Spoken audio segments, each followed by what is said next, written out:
Well, a little bit of portal news here for you.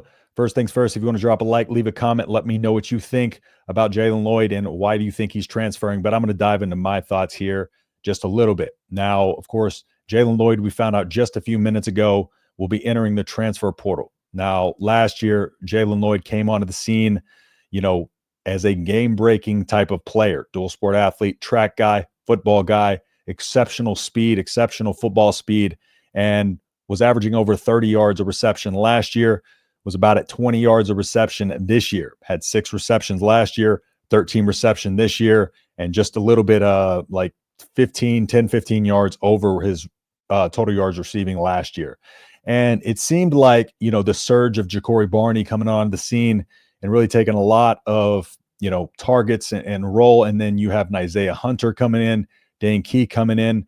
You wonder if Jaylen Lloyd maybe was concerned about how much of a role that he might have in this offense. Now, coming off of the game against Boston College, he had 1 reception for 7 yards. And so it just becomes one of those things where if he thought maybe he was going to be lost in the shuffle, a little bit of this developing wide receiver core, a little bit of turnover in terms of just the staff with Dana Holgorsen, the wide receiver coach with Dykel Shorts.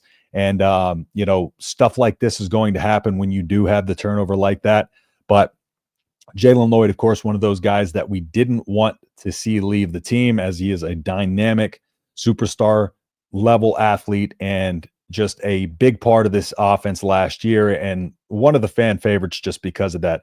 But again, just looking at, his overall statistics over the last few weeks, and I got him here against Ohio State, 1 reception, -1 yard. USC, 1 reception, 24 yards. Iowa, 1 reception, 8 yards.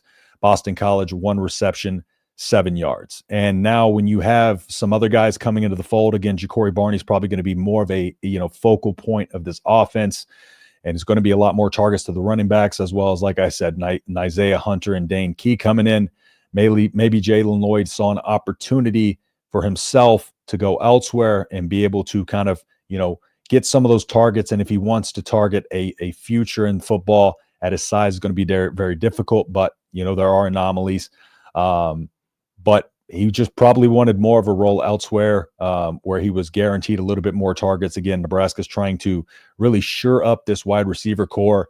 And Dana Holgorsen, of course, after he came in, it just seemed like Jaylen Lloyd was not necessarily getting the separation that he did last year. One of the things that I talked about this offseason that I did see a little bit in the spring game was his improved route running.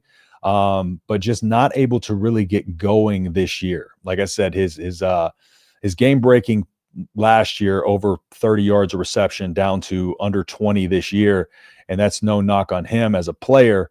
But it just seemed like when he was in that offense last year, where it was just, there wasn't a lot of targets to be had because of the quarterback play, seemed like he was able to kind of take over the game a little bit more. And even though, he didn't have that many receptions, he was just that deep ball guy that we expected to be a much bigger part of the offense this year.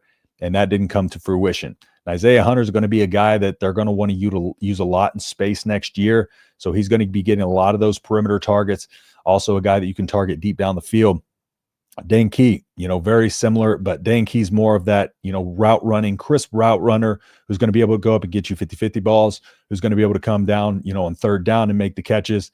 And then Ja'Cory Barney, like I said, has really come down and been that kind of superstar potential guy where you have that speedster.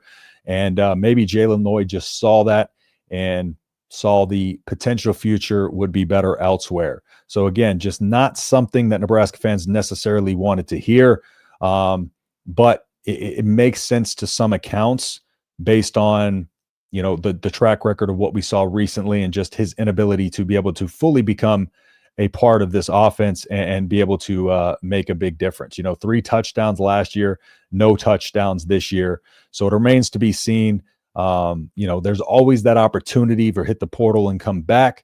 So that still is, a potential possibility. But I would imagine that Jaylen Lloyd is trying to go find somewhere where he can just become a, target hog and be able to have a little bit more of a focus in their offense and be a bigger integral part of their offense and probably continue to be a dual sport athlete elsewhere. So yeah, just a heads up, I got a video coming up about the PFF grades. I'm going to break down the defense first, the top players going to Donovan Jones, etc. on that video. So stay tuned for that. And again, if you made it this far, if you don't want to drop a like on the video, leave a comment, let me know what you think. And I'll be posting that video here before too long, probably this evening, if not tomorrow, but I'll have that coming for y'all soon. So with that being said, I'll see you in the next video. Peace.